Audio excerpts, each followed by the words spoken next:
Anubis was represented as a figure with the head of jackal or wild dog, and the ancient Egyptians placed him as a guardian of the dead and the one responsible for weighing souls. But to understand why he got this specific role, you need to go back to the beginning of Egyptian civilization, when people still buried their dead directly in the hot desert sand. At that time, around 3,000 years before Christ, the bodies would naturally dehydrate from the heat and dry sand, which made them preserve without rotting. The thing is, jackals and wild dogs lived right on the edges of the desert, where the cemeteries were located, and these animals had the habit of digging up bodies to eat them. The Egyptians saw these creatures digging up the graves, messing with the dead, and instead of simply trying to drive them away, they created a different logic. They thought that if these animals had so much contact with death, maybe they were the natural intermediaries between the world of the living and the world of the dead. So they took the image of the jackal and turned it into a god who took care of this passage. Anubis's first function was to prepare the bodies. When someone died in ancient Egypt, the corpse was taken to a place called a house of purification, where embalmers removed the internal organs, treated the body with salt and oils, and wrapped everything in linen strips. This process took 70 days and was done under Anubis's protection. The priests who did the work wore masks with the jackal head, symbolizing that they were acting on behalf of the god. This first contact with the dead already placed Anubis as the central figure of the post-death journey. He wasn't just a distant guardian, but someone who was present from the first moment, touching the body, preparing the person for what would come next. This created a relationship of trust. If you were a common Egyptian and knew that his hands would be the first to care for your dead body, you would naturally see this god as someone who was on your side, not against you. But Anubis's most famous role comes later, at the moment of judgment. The Egyptians believed that when a person died, their soul had to pass through a series of tests before reaching paradise, called the Field of Reeds. The main test happened in a giant hall, where Osiris, the god of the dead, sat on a throne. In the center of the hall was a huge scale. On one side of the scale, Anubis placed the heart of the deceased. On the other side, he placed a feather, which represented Ammit, the goddess of truth and justice. The idea was simple. If the heart weighed the same as a feather, it meant the person had lived a just life and could proceed to paradise. If the heart weighed more, it meant it was loaded with guilt, lies, and bad deeds. In that case, a monster called Ammit, which had the head of a crocodile, the body of a lion, and the rear of a hippopotamus, would devour the heart right there, and the person's soul would cease to exist forever. Anubis was the one who held the scale. He was the one who adjusted the plates, checked the balance, and declared the result. Thoth, the god of wisdom, stood beside him writing everything down on a scroll, but it was Anubis who conducted the physical process. This is important because it places him not just as a judge, but as an impartial technician. He doesn't decide if you're good or bad. He just measures. And this difference completely changes the meaning of the judgment. Anubis isn't there to condemn you or save you. He's there to reveal the truth about who you really were in life. The weight of your heart is the weight of your own choices. He just makes it visible. Now, let's think about why the Egyptians created such a system. At the time, Egypt was an extremely hierarchical society. You had the pharaoh at the top, then the priests, the scribes, the artisans, the peasants, and the slaves. Each person's life was defined by the position they were born into. But when death came, this structure had to be questioned. Because if paradise was only for the rich and powerful, common people would have no reason to follow the rules. So the priests created a system where everyone was judged the same way. It didn't matter if you were pharaoh or a peasant. Your heart would be weighed, and the result would depend on your actions, not your title. This maintained social order because it gave common people hope for final justice. They could endure life's injustice because they believed that in death things would be different. Anubis fit perfectly into this because he wasn't human. He had no family among the pharaohs. He had no political alliances. He was simply the guardian of the dead, and that made him neutral. When you died and saw Anubis holding the scale, you knew he wasn't going to favor anyone. He didn't care if you had gold or if you had nothing. He was just going to weigh your heart and show what was inside. This image of impartiality was fundamental for the system to work. If people thought the judgment was rigged, the entire religious structure of Egypt would collapse. So Anubis had to be seen as someone absolutely trustworthy. There's an important detail about the heart. For the Egyptians, the heart wasn't just an organ. It was the center of intelligence, memory, and morality. The brain was considered useless, so much so that during embalming they threw the brain away and preserved the heart inside the body. They believed that everything you thought, felt, and decided was recorded in the heart. So when Anubis weighed this organ, he was weighing the totality of your existence. Every lie you told, every time you hurt someone, every moment you chose a wrong path, all of it was marked there. And at the same time, every act of kindness, every time you helped someone, every right choice was also recorded. The final weight was the sum of all of this. This creates an interesting psychology. Imagine living knowing that every action of yours is being recorded in a physical place inside you, and that one day this will be measured. This isn't so different from what many people feel today, just in another form. Today, people live with a feeling that they're always being watched and judged. Every social media post, every comment, every photo, all of it is recorded and can be used against you or in your favor. You carry a kind of invisible moral resume that other people will evaluate. And just as the Egyptians believed the heart accumulated the weight of actions, today people feel that their online reputation accumulates the weight of their words and images.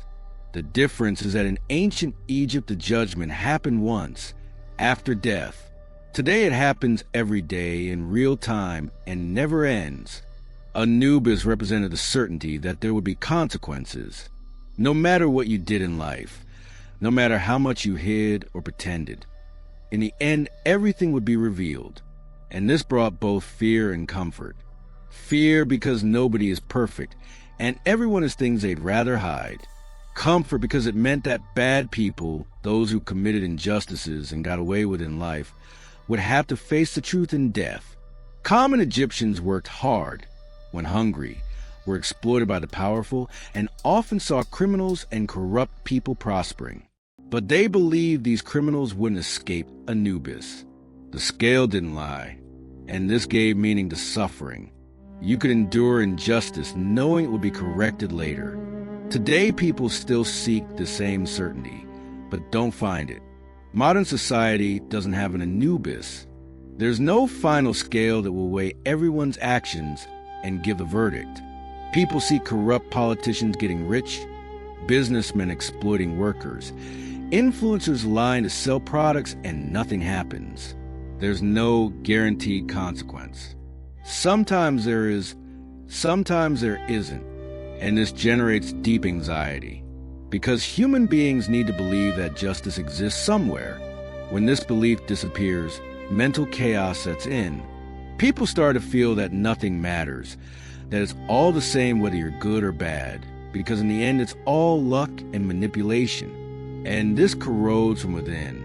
That's why movements emerge that try to create substitutes for Anubis. Cancellation on social media, for example, works as an attempt to create public judgment. When someone does something wrong, the crowd gathers, weighs the evidence, and declares the person guilty or innocent. But unlike Anubis' scale, which was impartial and fair, internet judgment is chaotic and emotional. Sometimes a person is destroyed for a small mistake. Other times someone commits a serious crime and gets away unscathed because they have enough followers to defend them. There's no fixed weight, no clear measure. It's all noise and fury. But deep down people are trying to do what Anubis did, reveal the truth and apply justice. There's also the question of self-knowledge. When Anubis placed the heart on the scale, he was showing the person who they really were, not who they pretended to be, not who they thought they were, but who they actually had been. And this is terrifying because most people live in an illusion about themselves. Everyone thinks they're more honest, more generous, more correct than they really are. Everyone remembers the moments when they were good and forgets the moments when they were bad. But the heart doesn't forget. And Anubis doesn't accept excuses. He simply shows the real weight. Today, people are terrified of this kind of confrontation. They build narratives about themselves, beautiful stories that explain why they did what they did. And if someone questions these stories, they panic.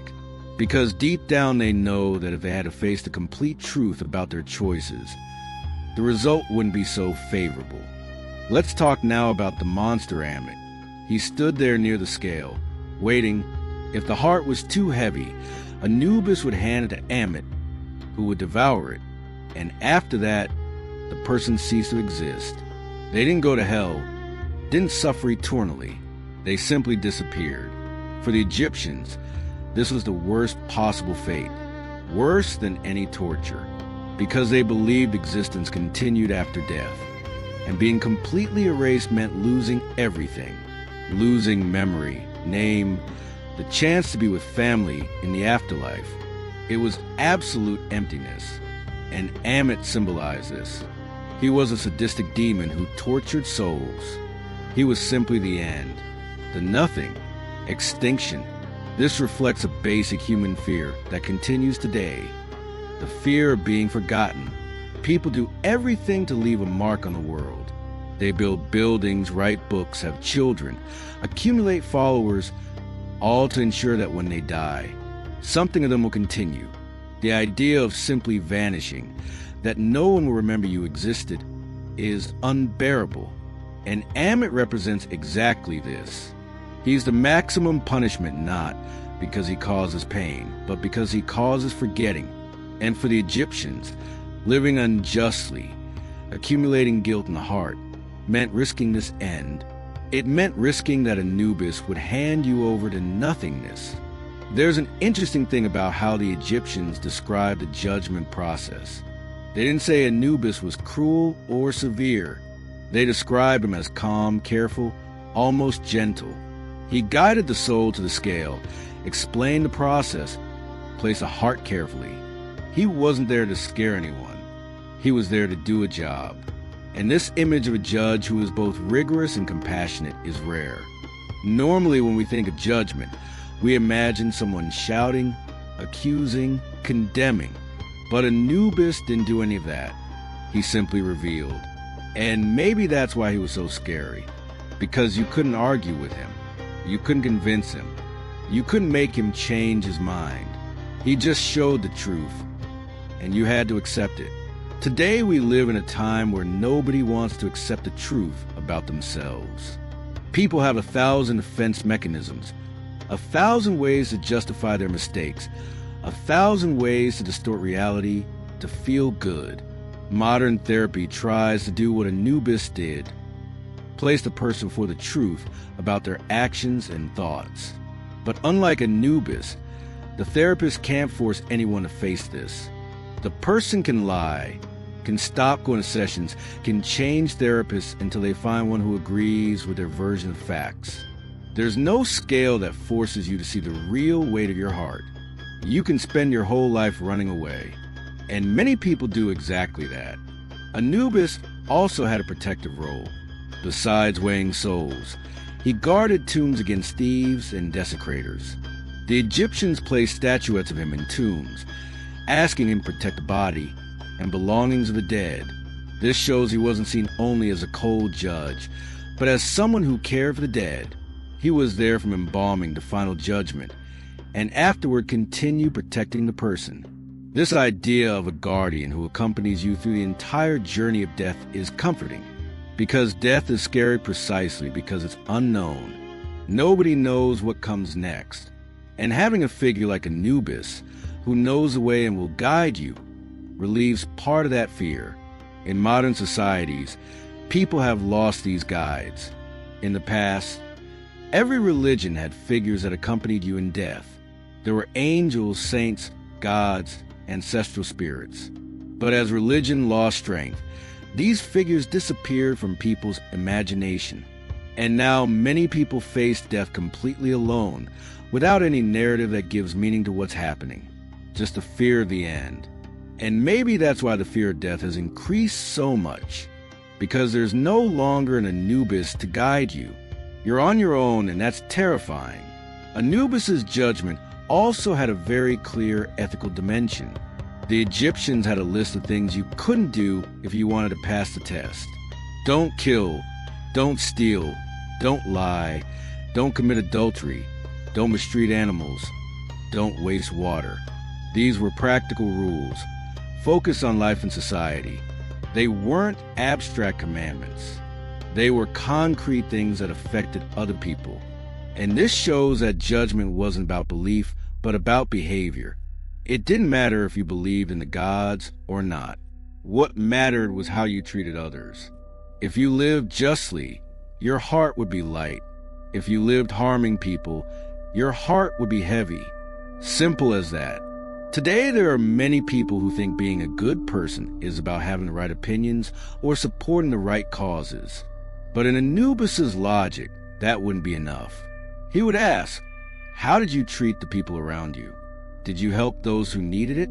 Did you respect the weakest? Were you honest in your dealings?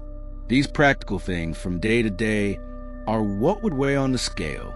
And many people who think they're morally superior would discover their heart is heavier than they imagine, because it's easy to have opinions, hard to act. Anubis was the master of judgment because he represented something every human being knows is true, even when they pretend it isn't. You can't run from yourself. You can deceive others. You can build a false image. You can accumulate power and wealth. But in the end, when you're alone before the truth, all of this will fall away. And what will remain is the weight of your choices. Anubis didn't create this weight. He only revealed it. And maybe that's exactly what makes him such a powerful figure even today. Because deep down, everyone knows they carry this weight. Everyone feels their heart getting heavier with each lie, each betrayal, each time they choose the wrong path. And everyone fears the moment when this will be placed on a scale and measured